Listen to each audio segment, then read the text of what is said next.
People always ask how I balance my family life with 400 shows a year. I'm just doing what I love with the people I love. It's my magic life.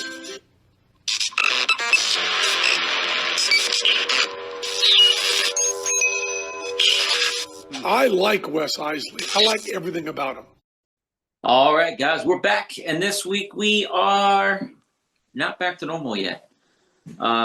We told you that we would do a podcast last week. You lied. It got canceled due to this one over here. She said, you could do it by yourself. No, I got to have you with me. It's what makes Magiclife magical. Mm-hmm. So we were supposed to go into the hospital on Friday, 2 weeks ago. No, we were supposed to go into the hospital last Tuesday. On the 14th, the day before my birthday. And what happened was she ended up in a major attack on Friday. Mm-hmm. This was a really bad, what we thought was pancreatitis attack, pancreatitis symptoms from when she had pancreatitis. We knew I had a stone and it wasn't pancreatitis. It was just a bad attack, but I didn't know why the stone was causing me. I mean, it was bad. It was worse than normal. And it was so bad that after 2 hours, she was like, I think it's moving. I think it's moving, Wes. I didn't know what That's the only thing she could think of. So I'm like, all right, well, and she's like, well, let's go to the hospital. Lana, we're going to the hospital, watch the boys. We get going down the interstate, and she's like, well, I went from a 10 to a 7, so I guess it's going away. Let's go home. So her pain was still there, but she was at a 7. She thought she was done. And we don't want to waste time. We've been to the hospital so many times that, when her pain goes down, they just send you home and tell you to go see a regular doctor. Right. So it's what a waste of time. Okay. So we go back home, and Natalie's, I can't say the word, writhing in pain. Yeah, it doesn't go down from a 7. It stayed writhing around in pain. Worse. And she's on the couch, and she couldn't get comfortable. She actually had her head buried in the couch and her butt in the air. She couldn't get comfortable, and I was like, this is ridiculous. Go upstairs to the bed and lay down. And she didn't have the TV on. She didn't have her phone. She had the lights on. She was just sitting there just literally writhing in pain. Mm-hmm. So at 11:30 at night, I'm all ready for bed. And she says, I'm going to go sleep on the couch. I don't want to keep you up all night because it still hurts. And I'm like, honey, I'll sleep on the couch. You shouldn't sleep on the couch. I'll sleep on the... Wait a second. Why are we negotiating who's sleeping on the couch? If you're in pain this long, you should go to the ER. Sorry, but let's go. So I took her to the ER. And trying to get her out of the house was a thing. She fell on the floor upstairs, just in pain. I didn't know what to do with myself, so I got down on the floor and just started crawling. And I'm like, that's not going to work. And then she, helping her down the steps, then she was like crying, putting her shoes on. And I walked her to the car. Lana's putting the boys to bed at this point and getting them all situated. And I put Natalie in the car, and every bump we hit, she was like wailing. And I'm like, I can't. You want me to hurry or not? And then we're going to a new hospital because VCU in Richmond is our new hospital that we're going to because they are the ones that are supposed to take the stone out. So we don't know where the emergency room is at this place, right? We've been going to all these outpatient buildings, clinics, all these different places. Yeah. So we're just following signs on the road and on our navigation. And we get there, and I go to park out front, and there's like parallel parking. And I get all parallel parked, and I'm like, all right, well, we'll have to walk across the street. Natalie's like, I don't think this is it. And she will not let me drop her off to be wheelchaired in because she's afraid we'll be separated. Mm-hmm. So I go a little bit closer to the ER and realize that we were in the wrong spot. Yeah. We were at the wrong side of the building somehow, some way. You were at like the ambulance drop off, and we had to go to, I don't know what it was. I don't know, but it wasn't the right spot. But in the emergency parking lot, they had like 30-minute or less parking. So I'm like, all right, I'll park her here and drop her off. Well, 45 minutes later, she's still in the ER. And I'm like, do I need to move that car? And they're like, yeah. Where do I take it? I don't know where I'm at. Oh, there's a whole parking garage down the block. Okay. So, Kat, you're driving us crazy. Right? So, I take it over there. But all the while, this ER is not what we're used to at all. Number one, when you go through the door, well, getting out of the parking lot to the building, there's homeless people asking you for money. I didn't even notice. There's drunk people out there that I noticed when I came back from the car. And their breath was so strong of alcohol, you could smell it from across the sidewalk. Like they were across the sidewalk from me. And they were complaining about healthcare in America. Oh my. That you just can't. There's just that's America. America healthcare sucks, and they're just ranting and raving. So their breath, they're just. It was crazy. Yeah.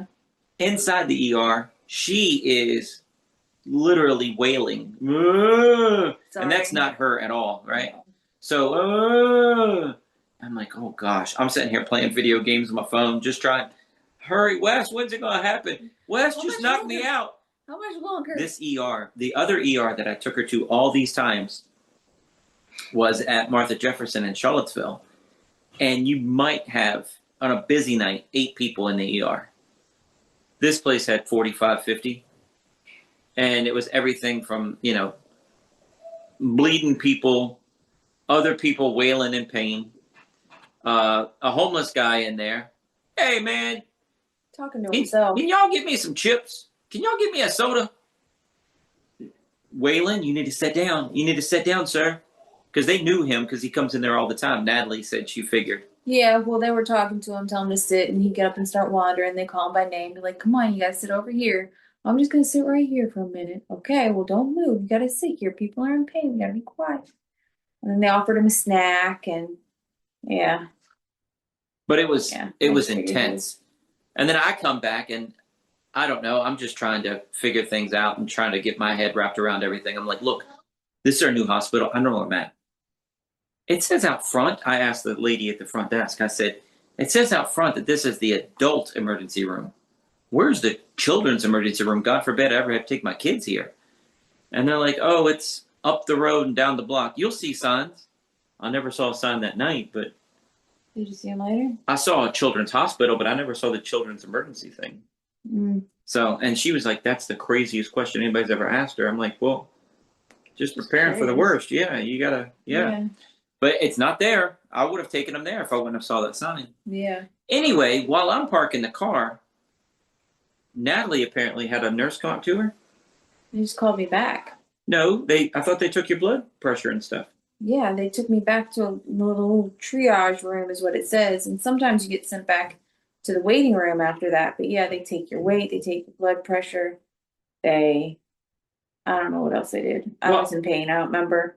But by the time she was finishing up, a nurse popped her head in that room and said, don't send her back out, she's got a room. So they sent me into the ER for an ER room. So what I'm confused is they were taking that little blood pressure cuff around the people in the place. I thought they took it to you, and your blood pressure was so skyrocketing. No, how did you skip the whole line? Because they called me back to that little triage room, and then they sent me to the other room. Maybe it's because I went in there and told them. I said, I know that I have a stone, a 1/2-inch stone, and it's supposed to come out, but it is flaring up. And I told them all that when I got there. Yeah. So I don't know if that's what got me back there. You skipped 45 other people. Nobody else ever got called. I don't know.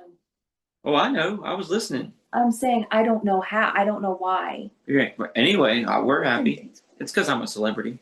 Yeah. Anyway, so she goes back there and everything. We go back to the ER. Now, this is like 1 a.m. And she starts asking for Dilaudid. Yeah, the lady came in and she's like, we're going to get you some morphine. And I just looked at her. I said, I know this sounds like such a druggy thing, but can we please skip the morphine? It doesn't work on me. Can we please go to Dilaudid? And this was the first time anybody's been like, yeah, sure. Like normally it's, no, we can't go straight to Dilaudid. You have to try this and you have to do that. And then once you're in pain for another 2 hours, we'll give you what actually works. This lady was awesome. She was like, yeah, you know what works for you? That's fine. Thank you. And it did. It took your It pain. did. It took it from like a 10 down to about a 6, which was good. Normally it takes it all the way just gone. But this time it took a couple doses to get it gone. But we But they had found to out, keep giving it to me because the pain kept coming back. It wasn't going away. and they took her for a CT scan that night. Did they? I don't remember. Are you serious? I'm serious. They took her for a CT scan that night and said, all right, well, we're going to have to get you a room. So I remember them coming in and being like, so you have to stay here. It's Friday evening, technically Saturday morning. Excuse you. And we don't do surgery over the weekend. So you're going to be in pain management for the weekend. I'm going to put you on the floor. And then hopefully we can get you a spot on Monday to get your surgery done. If not, you'll definitely have your spot that you already had on Tuesday. And I was like, well, Lord. Like, I have to be in pain all weekend? This sucks. But yeah. But we found out something this trip, because we're not medical people. We don't know. We feel guilty asking for the strong stuff. Everybody tells us a lot is strong, strong, strong stuff. But you have different pain receptors, and that morphine doesn't fill that gap of, right? It doesn't fill that. Right. Um, For me. Ibuprofen didn't fill that. Other stuff didn't fill that. What do you call it? That receptor. I guess. But Dilaudid fills it and makes her feel all good. And she in and out with nurses all night long. Now in the ER, there was people bleeding, people yelling, people doing this, people doing that. It was intense. I felt like I was in a big city, which is Richmond, but I felt like I was in an ER in Chicago or something. People yelling and screaming and just chaos. And in the ER room that you went to, you heard people saying, you know, we're behind a curtain, but people are screaming stuff. One guy, they told, and we just hearing doctors walk by. This is all the stuff we heard. We heard, you got to do this way because he's got handcuffs on. He's going to jail right after this. Gosh, this guy's in handcuffs. Mm-hmm. Another guy across the hall didn't speak English, and they were trying to figure out bleeding issues because they had internal bleeding or something. So they were calling like an 800 number, and they're like, hello? Some sort of, interpreter service. Yeah, I'm Tom with interpreter services. Yeah, you have a hematoma, and it's so loud when we were like right there. You hear their whole conversation. It's almost like, man, you get an interpreter, you get no privacy because everybody's hearing your conversation. But then in the other room, and I don't know, I mean, how, are we hearing down the hall or is everybody, I don't know. One of them said she came in there because her belly hurt so bad and that she thought she had an atopic pregnancy because that's what the other scan told her. And they're like, no, your scan is fine. Well, nope, it's atopic and I want it gone. And they're like, ma'am, if you want an abortion, we can schedule you for an abortion. You have to go to the clinic. Good gosh.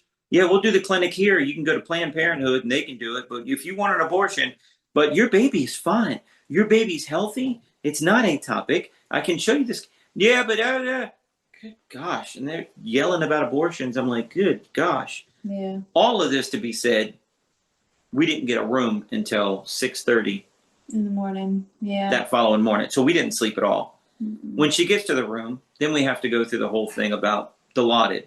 They're different on the floor than they were down there. Well, you want to start with morphine? Do you want to do this? Right. Do you want to do that? Morphine doesn't work. So we're starting all that over again. And did I leave that first day? I had to. I came home every day. I think you did because that's when they took blood cultures. And when you came back, I said it was like the blood cultures they took were in little bottles that looked like the airplane alcohol bottles. Airplane liquor bottles. Yeah. It looked like that's what they got. They got like 4 of those and then a bunch of tubes of blood. I mean, they fill them up. There was something in them that they did the test with it or whatever to see. But I was in pain. I was sitting in a plastic chair in the corner. I tried to put my head down at a desk. I was watching Netflix and Natalie's writhing in pain and I'm just trying to stay up, just be supportive if she needs me or anything. We go upstairs and now I'm in a chair. Now I'm sitting in an L shape. I can put my feet up. It's an L shape and I try to sleep. I think I got 15 minutes. I came home that day. That was Sunday. That was Saturday. I don't know what happened. We should have took notes. Why did I come home Saturday? Because Sunday you went home and I had the surgery on Sunday. Yeah. I don't know. Yeah. I don't know, but you weren't there when they took the blood culture. I probably feed the Just animals and check checking on in. everybody. Yeah. Get everybody food.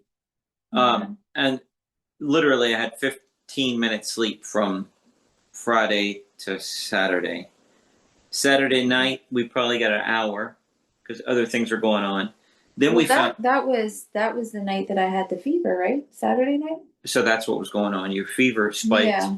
I got chills really bad, and I don't remember much of it besides shaking. I remember somebody saying, "Yep, 101.2." And then I remember somebody putting ice packs under my armpits.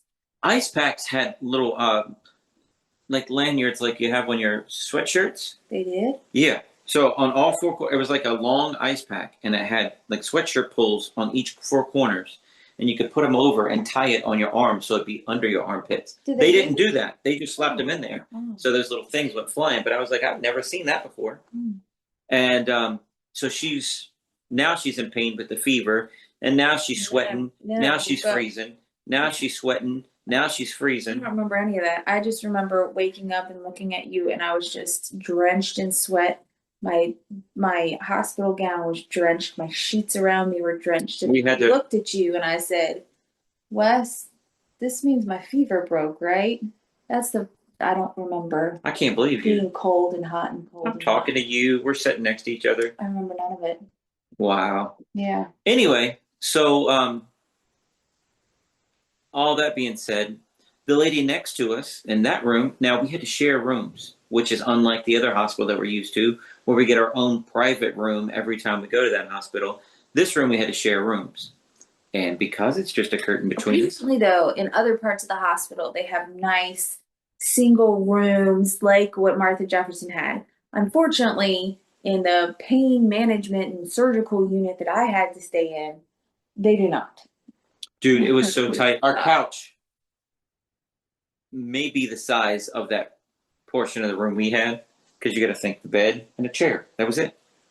I don't even think it was that wide. That's how small the room was. Yeah. Literally, to lower her bed, I had to squeeze my hand in between the seat that I'm sitting in to push her button to lower her bed or recline her bed, because my seat was just wedged into the wall. One elbow's touching the wall, one elbow's touching her. And on her other side was her IVs and heart monitor, and she could reach over and touch the curtain. That's how small the room was. Yeah, it was very small. So. And then that first room, we had a roommate that just wasn't conscientious of having a roommate. She could have been hard of hearing. It could have been, but you'd think somebody would have told her, like, hey. But she turned her TV on at all hours of the day. Oh, you know she was sleeping. And blasted it. Yeah, she had it on to sleep. And she'd get on the phone and be on speakerphone and yell. Yeah. Tanya, how are you doing? And Tanya's taking I know everything that happened. Tanya got too many tickets, and she has to take an online course for driver safety. And you could hear question number 7. What do you do when you come to a yield with a flashing red light? And beep, beep, beep, because it's time. She has to answer it, so she can't Google her questions. She's doing this. Grandma, I tell you, and Tommy did this, and I can't believe this happened on the tractor. We're trying to sleep. You can't sleep through any of that. No. But no. But then I had my fever, and they had already taken the blood cultures. And so then the next day they were like, you have an infection in your blood. Therefore, we're moving your surgery up. I'm like, oh. Now, when we post that on social media, everybody keeps saying you were septic. Is that a thing? Is that a blood infection, or is septic different? I thought septic was different, but I don't know. I have no idea. But yeah, I had an infection in my blood, so they moved it up. And they're like, we're going to get the stone out, but it's huge, and your duct has narrowed. So this could be a series of surgeries. Or your first surgery may just be putting a stent in.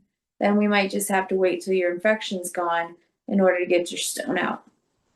Because sometimes they cut the duct in order to make it a little wider in order to pull the stone through. And he's like, with your infection, I'm not cutting you. And he said the only thing I can do is I can try and put a basket around it and crush it in the basket and pull it out. If that's the case, we'll be able to get the stone out at the same time. And then you'll just have to come back later and get the stent taken out. That's opening up the bile duct.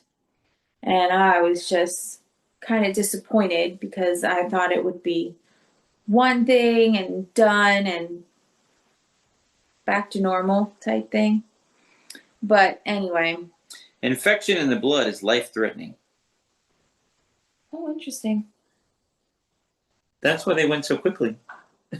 Apparently. Read this. Read it out loud. Oh, it does say sepsis. Oh, damn. Say it louder. It said infection in the blood, sepsis, septicemia.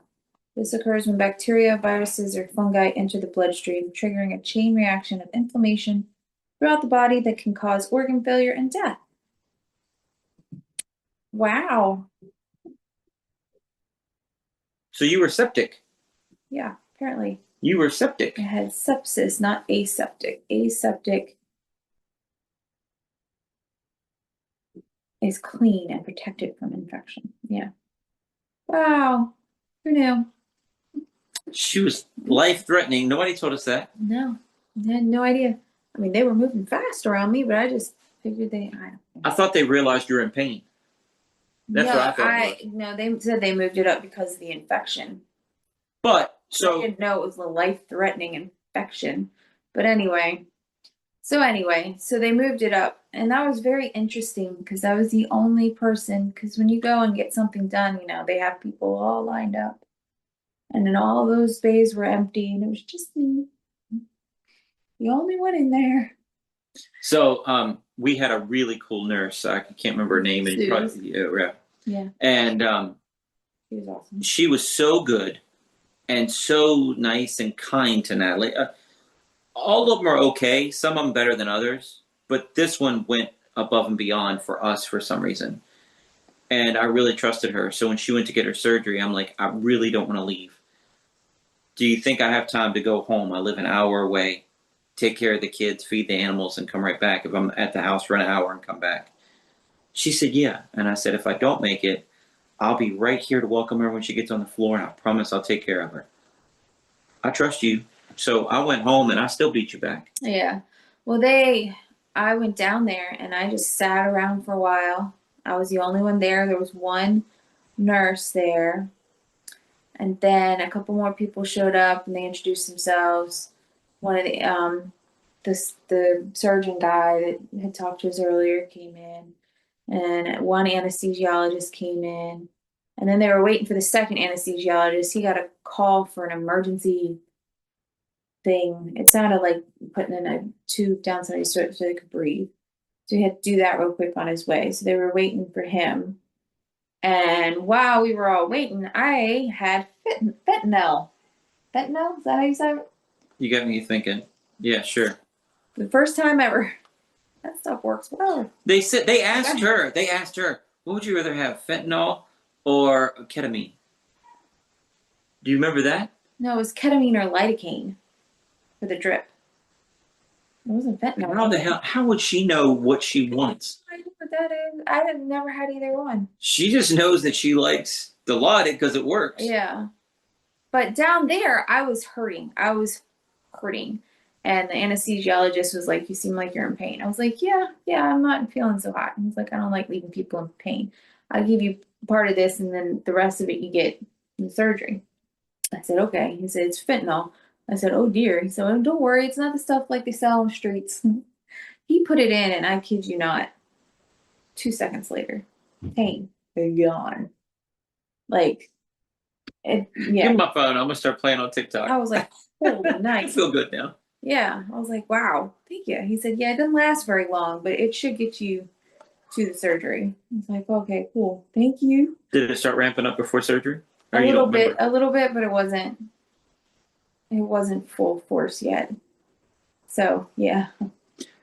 But so anyway, she comes back from the surgery, And I was waiting around for a while, is what I'm saying. So that's probably why you had plenty of time to get there and home and back and I was back. everything. And while they moved her for the surgery, we also moved rooms. So now we didn't have that lady that was watching television.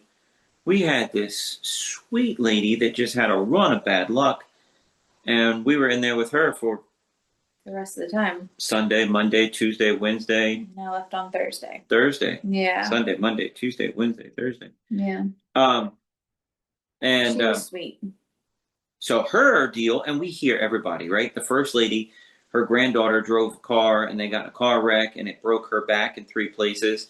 And she's like, well, fuse my spine together if that's what you need to do. I need it done. Get it done. I don't want to be in pain my whole life. She's yelling it. Oh, it hurts when she's trying to get up and eat or move or whatever. Yeah.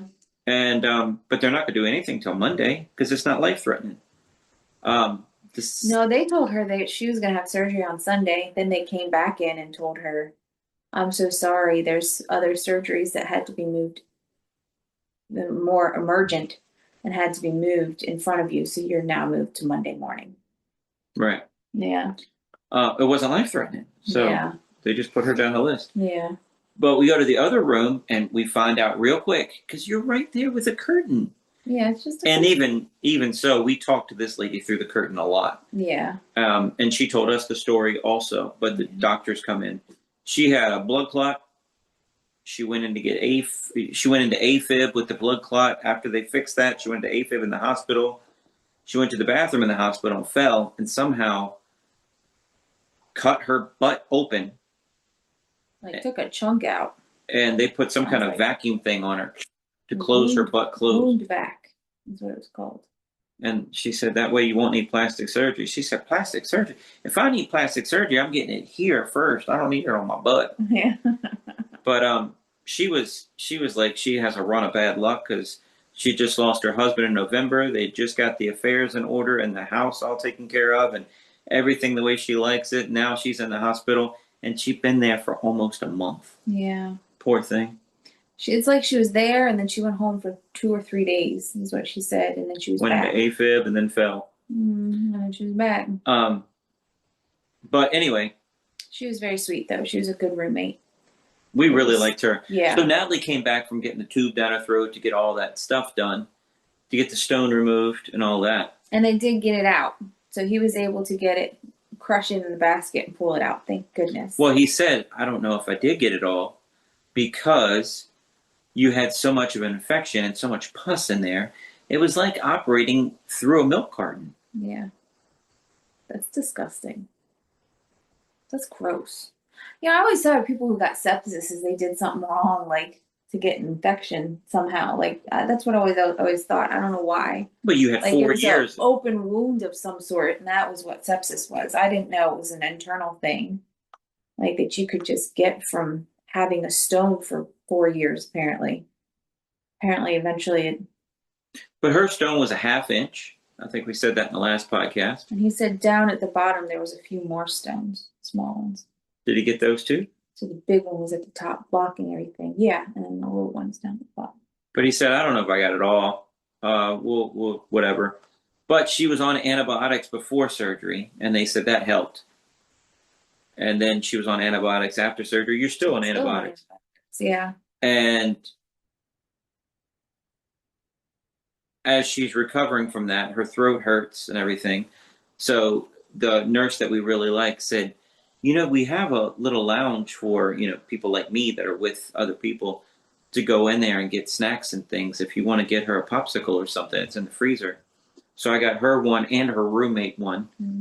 And that helped your sore throat. Yeah, that made it feel good for the time being. And then we're just sitting there just watching all this stuff. Now, all this going on, you're on a lidocaine drip. Yeah, lidocaine drip. They had put me on a lidocaine drip before the surgery to try and help pain management. Supposedly, the lidocaine drip helps the medications kind of last a little longer, which it did somewhat, but I don't know how well it worked.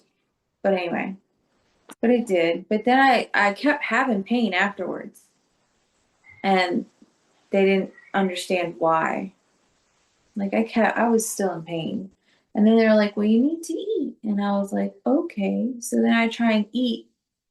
And this is me. Like I hadn't had pain from eating yet. And so I'm like, I'm gonna get breakfast, eggs, piece of bacon, and some fruit. That'll be yummy. And I ate it, and I ate it real slow because 45 minutes it took her to eat that. She was eating slowly. Yeah, I didn't have an appetite really, but they were like, you need to eat. So, following doctor's orders, I ate just really slow, and then I was in so Now this much is Monday pain. morning. Yeah, She hadn't so eaten since much Friday. pain. Yeah, it hurt, and I can't remember what they told me about that, but I know what it after was. that, I know what it was. and they were like, I was mad because they told her to eat, and then when her pain spiked, they're like, "We can't give you drugs. You got to wait 3 hours." you don't get to. They didn't want to give me the IV Dilaudid anymore. Like every time after that, I had to fight to get IV Dilaudid because that stuff works within Seconds. Yeah, within seconds, it just washes over you and it takes away your pain, and you're like, okay, I can think now. And like, I had to fight for it, which really makes you feel like a druggie. But when they're giving you stuff and it's not working and you've been in pain for hours, it's like, okay, I'm done now. Can you give me something that works? We all know it works. Why can't why can't you just give me that? But anyway, so anytime I ate, I hurt. And they were like, oh, you just eat regular diet. And before this, I was thinking, dude, if I'm still in here in the hospital on my birthday, I'm getting a birthday breakfast. I'm going to do it up. I'm getting French toast. And I was thinking all this stuff I could get. Once I had that one breakfast, I was like, I get it. I put myself on broth only diet because I was like, at least that has calories, but it's lighter. And even the sweet they nutrition lady is what they call them. They're just the people that bring you your meals. I asked her, I said, she came in to ask me for my lunch and dinner. I said, I don't want anything for lunch. I can't. I said, breakfast didn't do well. You could get just chicken broth for dinner. That's all I want. She's like, nothing else? Nothing. Just chicken. Okay, make me feel better. I'm sorry. She was so sweet. When she brought me my chicken broth that night, and I drank it and I ate it, I finished it. She came in there, she looked, her eyes lit up. She got so excited. She was like, oh, I'm so glad that worked well for you. She was so sweet. I love that lady. But anyway, she was really nice. But yeah, I put myself on a broth diet. I was just like, yep, that's all I'm eating. I'm not until that sits right, and even that hurt later. But for the next couple of days, that's all I had. But then they did a CT scan that Monday and wanted to find out if they got all the stone because they couldn't see through all the pus. And they said they got it all. And Natalie's like, well, what's all the pain? I thought if I got the stone removed, I'd be better. I had kidney stone. You removed it. I felt better. Yeah, that was the whole theory leading up to this thing that I had scheduled for Tuesday and I didn't make it. Like once I have that and the stone's out after Tuesday, I'm gonna be good. I'm gonna be good to go. No pain. And they're like, we don't know why you're in pain. We're thinking that you've been so at first they were like, there's can't tell if you've had the stone for 4 years. There's no way. Then we did the surgery and I was still in pain, and it was, well, since you've had this stone for 4 years, their story changed, that one. And the guy was like, you've been in pain for 4 years, and you've been on pain medication for 4 years. And I was like, gotta stop you there. Yes, I've been in pain for 4 years, but I have had zero medication for 4 years. Because our other doctor gave her Oxycontin, and that didn't fix the pain. Right. It just made her. Why take it? If it doesn't work, I'm not going to take it. And I'm like, I haven't had pain. No pain medication. I've had pain, but no medication. He's like, oh, okay. And he stops. And then he continues, okay, so you've been in pain for 4 years. Your nerves are just overstimulated for pain. And it's kind of like internal PTSD. So they just got to calm down. I'm like, okay. So she has nerve damage and internal PTSD, which I've never heard of internal PTSD before. So they started telling me I couldn't have the IV Dilaudid, but they would give me the Dilaudid pills, which at first weren't working. And so I had to fight for the IV Dilaudid for a couple days. By my birthday, I had gotten to a larger dose of Dilaudid pill, and that was starting to work. And I was like, okay, I don't need the IV anymore. That's fine. But when it shoots up and it gets to a 6 or so, I'm going to ask for this Dilaudid pill because I don't want it to get worse. Because then once it gets worse, it's like it wouldn't go down.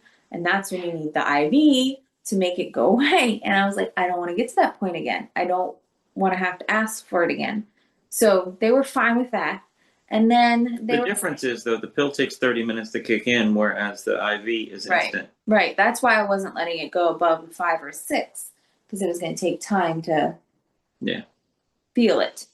And then on my birthday, which was Wednesday, they decided to do the CT, and they were like, we're going to see what it is in case this is like maybe the stent moved, which is very rare. Maybe there's a piece of stone that we missed, whatever. And they came back and there was like, nope, there's just still, a ton of inflammation and water holding because of the infection. So get up and walk, get up and walk and hope, and the pain should be gone in a few days. Meanwhile, food wasn't the only thing bothering her. If she went to the bathroom, yeah, she was in tremendous pain, like she wanted to cry. Yeah. We ended up doing like the porta potty next to her bed, so all she had to do was get up, throw her legs out, sit down, pee, stand up, jump back in bed. Right. And that was still killing you. Right. But then after, I think on my birthday they decided I could just go to the bath. So I started going to the bathroom on my own, but that would kill me. But then they want me to walk, and then I'd be in pain. So I'd ask for the Dilaudid pill because it would last a while. Anyway, it was this whole circle of things. And then they're like, okay, so you can go home. And I was like, okay, cool. What do I do if I hurt? And they're like, oh, take Tylenol or ibuprofen.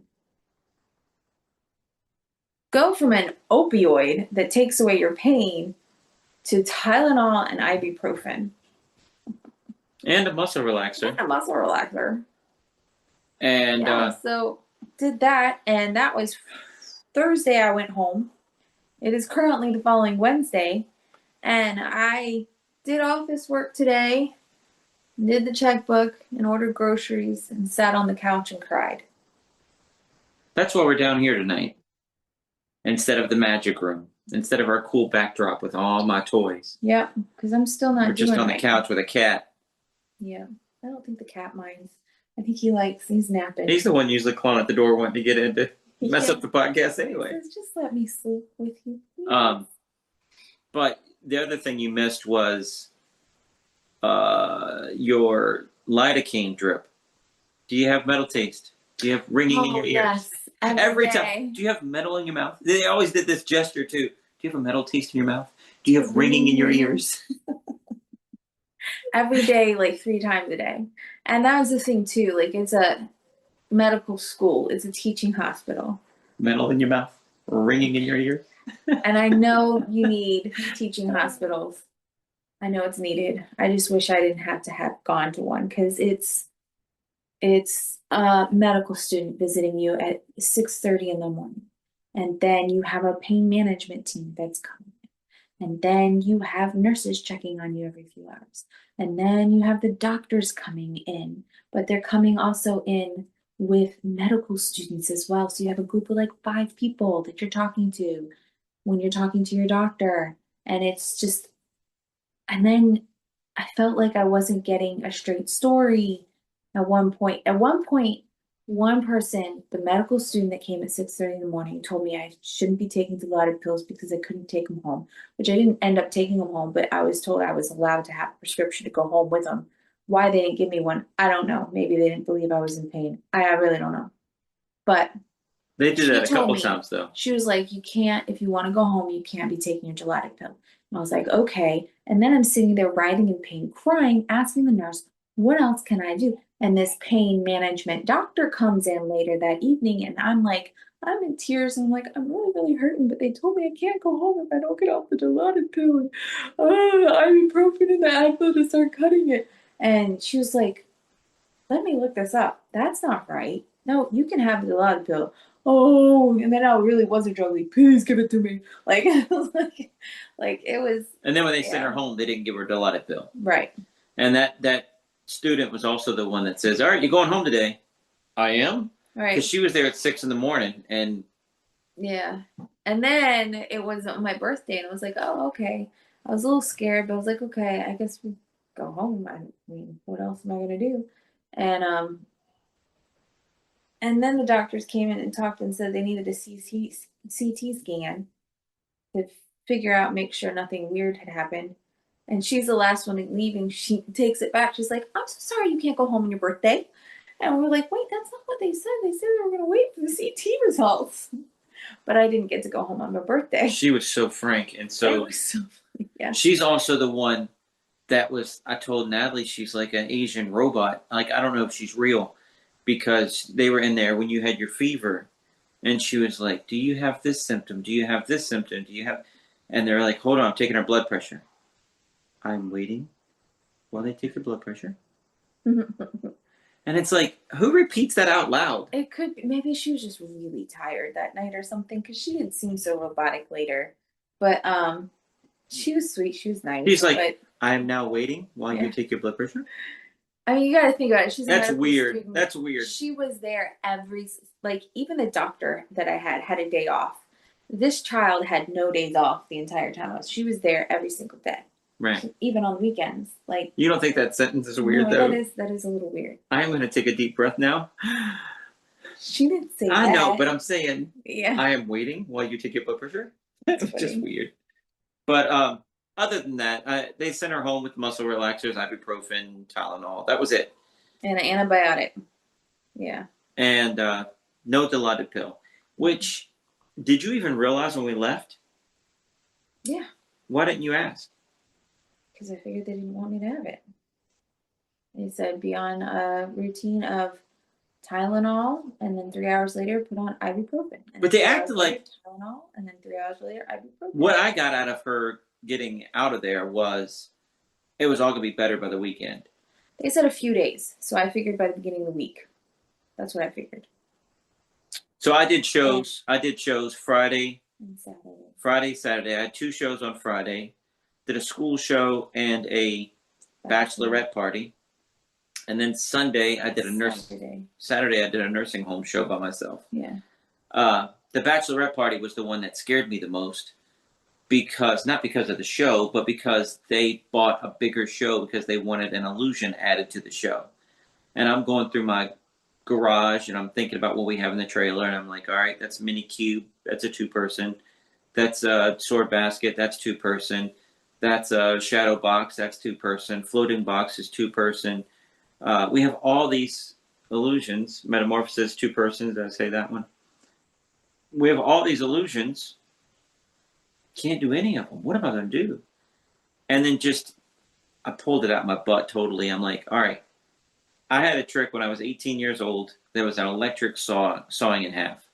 And it's just a saw goes through them. That's it. They don't separate, but the saw goes through them. And I did it when I was 18. And when I turned that saw on, the kids scattered. Like they were screaming, crying. So I don't even think I did it that day.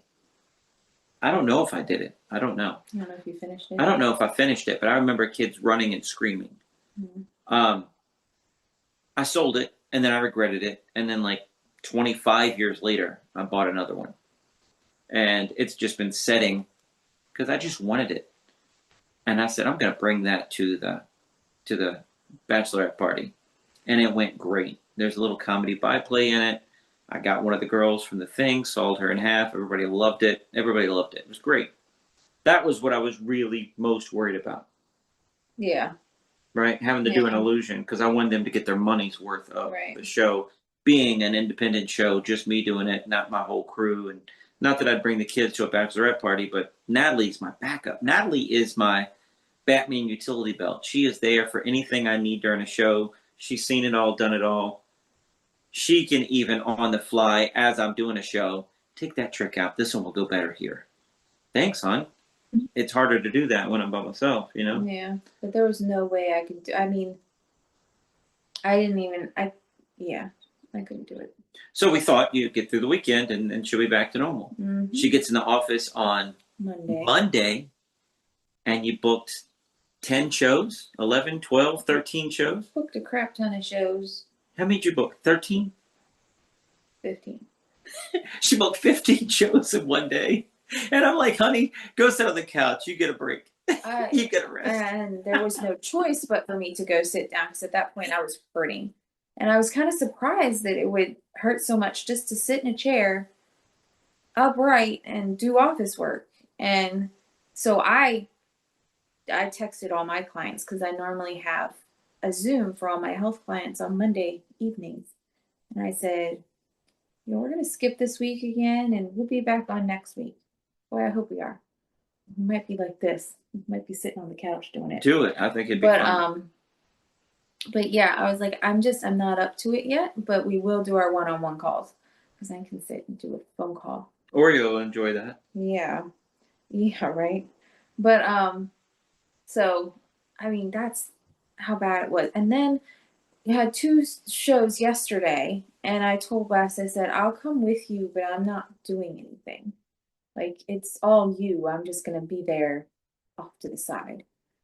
And that didn't really end up happening. Well, show number one was a school show for 500 kids for a SOL program, a pep rally for their SOL. And show number 2 was a mom and son picnic. Yeah. We changed the show up. We changed the show up all except for the beginning with the doves and the ending with Doves the Rabbit. Yeah. The whole meat of the show was totally different. Yeah. But I didn't just sit there. I ended up helping set up. I ended up helping take down. You did lug everything. But I also helped in the show. But I hurt. I was in pain between shows. Just sitting. I was sitting there and I was like, I took pictures during the show. Not many. Not as many as I normally do. But I did. She's having a bad dream. And that was too much. By the end of the first show, I was hurting and I was about in tears.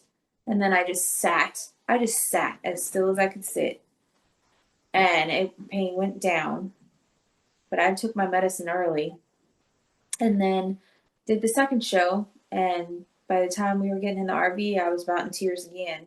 And I said, Wes, I think I might have just done too much. I think I did too much, which is ridiculous. And then today, I did office work. I did a checkbook. I ordered groceries. Booked another 4 shows today. And You're kicking butt in the office. Sat down and just cried. I'm proud of you. You're kicking butt in the office. Well, thanks. But I could just, like, I haven't got back. So when I was in the hospital, I told Lana, don't worry about doing school. I figured if she tried to do, it's stressful for everybody. So if you try and do school when you're stressed out, it's not really going to sink in. And I told her this week, I said, this week you're back in school. And I was like, well, I'll play it by ear. I'll do office work. This was on Monday. I was like, do office work. And I'll see. I mean, it's all sitting down. I'll probably do, nope. Boys are not back in school yet. I can't. By the time I sit and do office work, I'm done.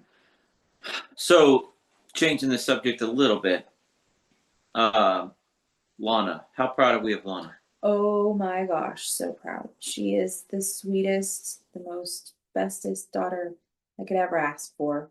She took care of the boys the whole time I was in the hospital. Yes, Wes came home and checked on them. Wes also took her to ballet and took her to her musical theater class, which I think was needed just to have some normalcy. And we did have people from church stop by, a couple friends as well, stop by and just dropping in, checking on the kids. You know, that made me feel good that they did that. But Lana was the main person taking care of the boys while I was in the hospital.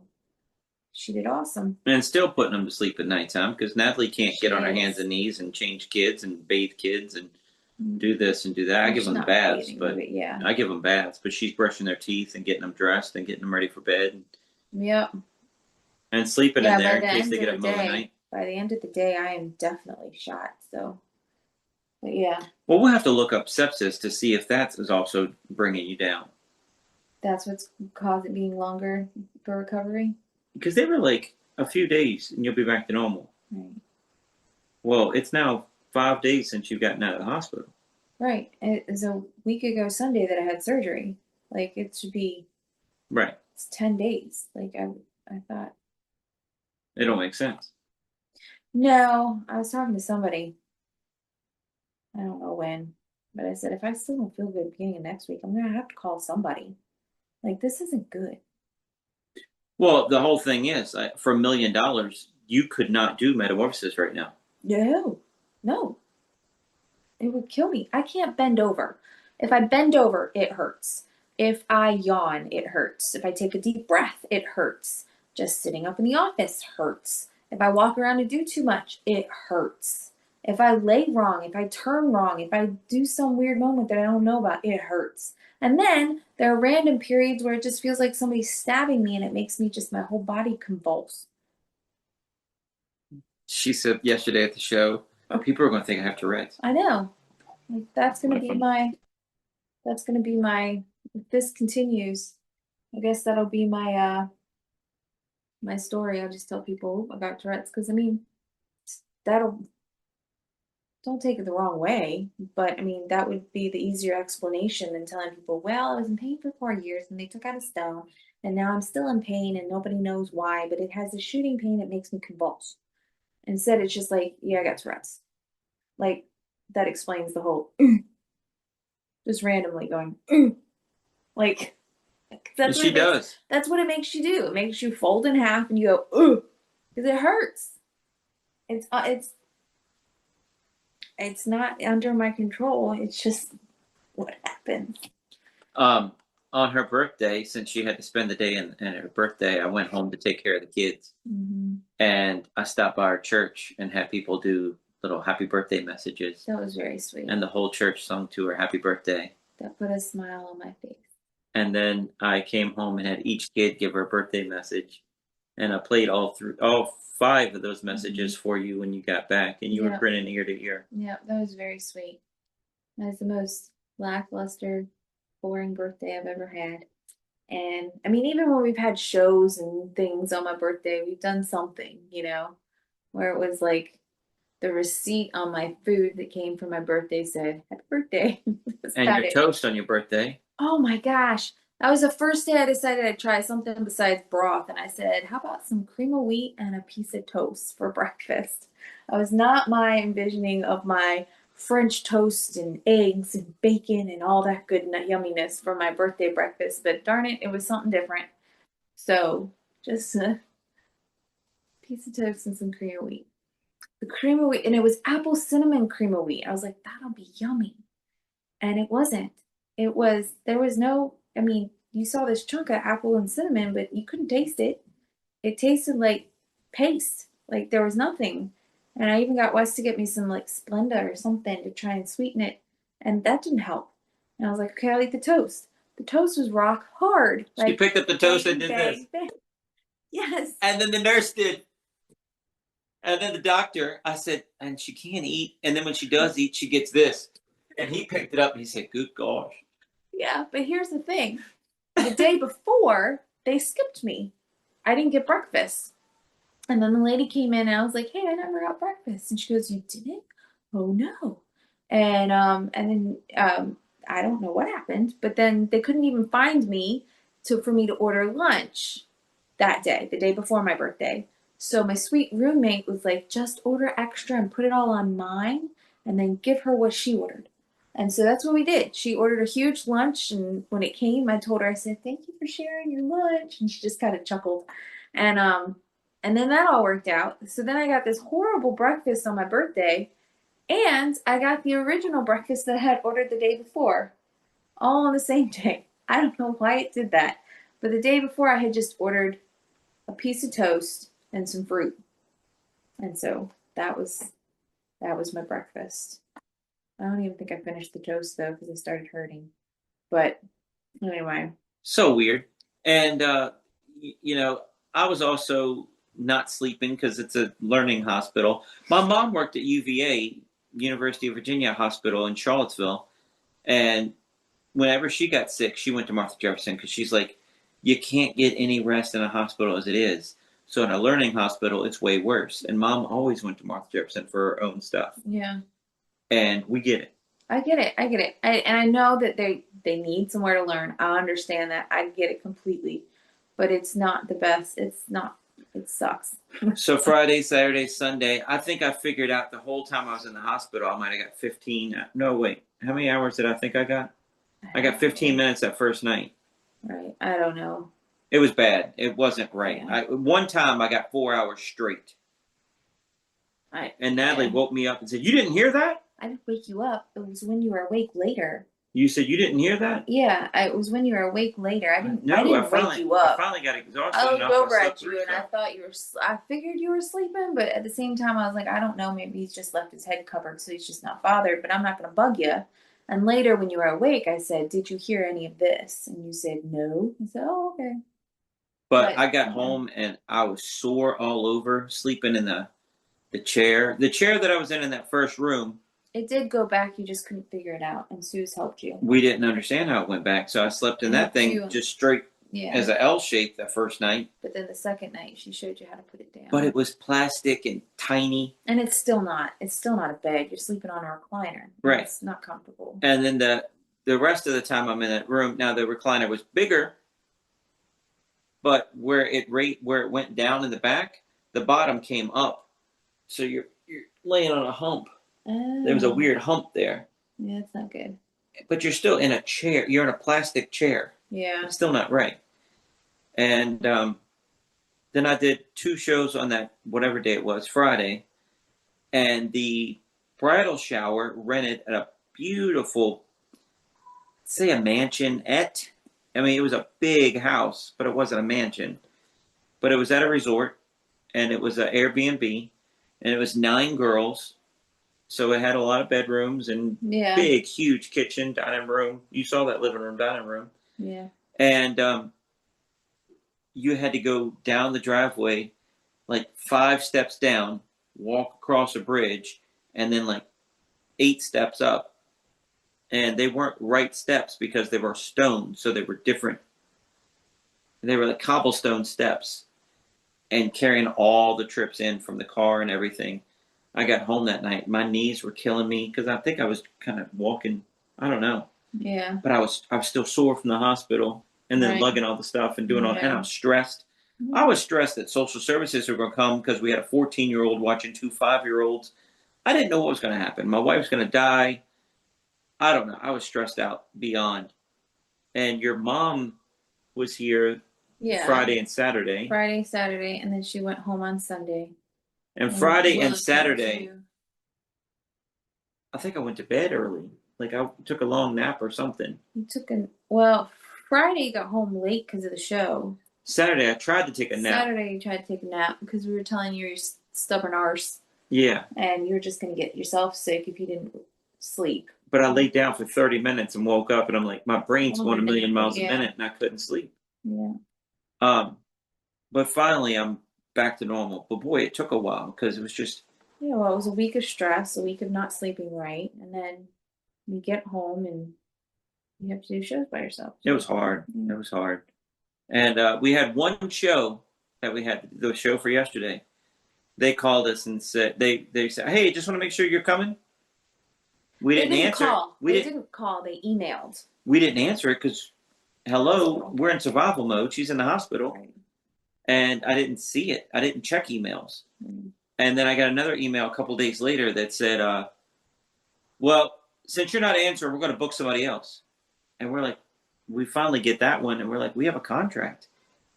Oh, well, I didn't get an answer. So you emailed and I was like, Wes, why don't you just go ahead and call? That way. Yeah. And then she totally understood. She got it. She was like, oh, okay. I totally understand that. And we have a contract and blah, blah, blah, blah. So it was fine. But she was like, I know you're so busy and so whatever. I thought we didn't send the contract and you would just book something else. So I would always call you. Like if somebody doesn't sign their contract, I don't just automatically erase them. I call them because you don't know what happened. They got it. They thought they were going to sign it, but then something happened. They got distracted. Something got placed on top of the contract. Completely forget. I get it. That's life.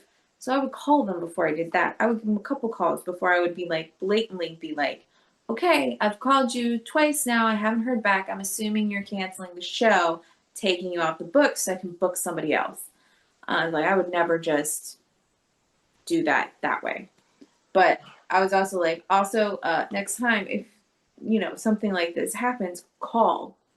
I mean, he would have gotten the phone call in the hospital. Right. Even if it went to voicemail, he'd see the voicemail and be able to respond to that and respond to it quicker than email. But yeah, like, call. Don't just email and then say, I guess you're not coming over email. Call.